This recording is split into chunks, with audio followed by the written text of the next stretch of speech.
اللہ اللہ اللہ۔ اب ایک بندہ کہے جی میرے دل میں اللہ کا بڑا خوف ہے، اور آنسو تو بہائے گناہ نہ چھوڑے، تو اس کا مطلب ہے کہ خوف نہیں ہے۔ جب خوف ہوتا ہے تو بندہ پھر دور ہٹتا ہے اس چیز سے۔ آپ دیکھیں سانپ دیکھنے میں کتنا خوبصورت ہوتا ہے، کبھی ہاتھ لگایا آپ نے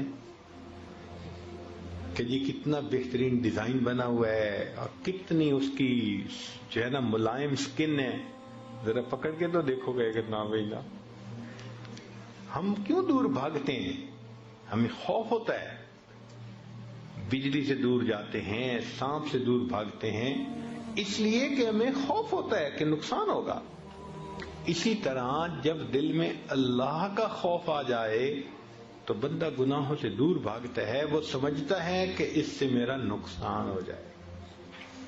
ایک لفظ ہے حزن اور ایک ہے خوف۔ حزن کہتے ہیں اندر کے غم کو، اور خوف کہتے ہیں باہر کے صدمے کو۔ تو حزن انسان کو کھانا پینا چھڑوا دیتا ہے۔ غم زدہ ہو بندہ کھانے کو دل ہی نہیں چاہتا۔ بیٹا فوت ہو جائے، نہ ماں کھائے گی نہ باپ کھائے گا کھانا، وہ جی دل ہی نہیں چاہتا۔ کاروبار میں نقصان ہو جائے، کھانے کو دل نہیں چاہتا۔ طالب علم فیل ہو جائے، کھانے کو اس وقت دل نہیں چاہتا۔ بیوی کو خاوند ڈانٹ ڈپٹ کے چلا جائے، کھانے کو دل نہیں چاہتا۔ تو مقصد یہ کہ حزن کی وجہ سے انسان کا کھانا پینا چھوٹ جاتا ہے۔ مشائخ نے لکھا خوف خدا کی وجہ سے انسان کے گناہ چھوٹ جاتے ہیں۔ جس طرح حزن کی وجہ سے کھانا چھوٹ جاتا ہے، اس طرح خوف کی وجہ سے انسان سے گناہ چھوٹ جاتے ہیں، خود بخود گناہوں سے وہ بچتا ہے۔ امام غزالی رحمۃ اللہ علیہ فرماتے ہیں کہ سب سے بڑا عالم وہ ہے جس پر گناہوں کی مضرتیں زیادہ کھل جائیں۔ ہم تو سمجھتے ہیں نا کہ بڑا عالم وہ کہ جس کو باتیں بڑی آتی ہوں، نہیں۔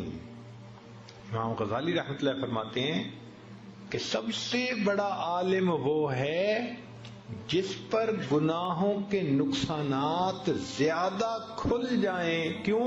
پھر وہ گناہوں سے بچے گا۔ یہ بڑا عالم ہے، یہ بڑا عالم ہے۔ لا الہ الا اللہ، لا الہ الا اللہ، لا الہ الا اللہ، لا الہ الا اللہ، لا الہ الا اللہ۔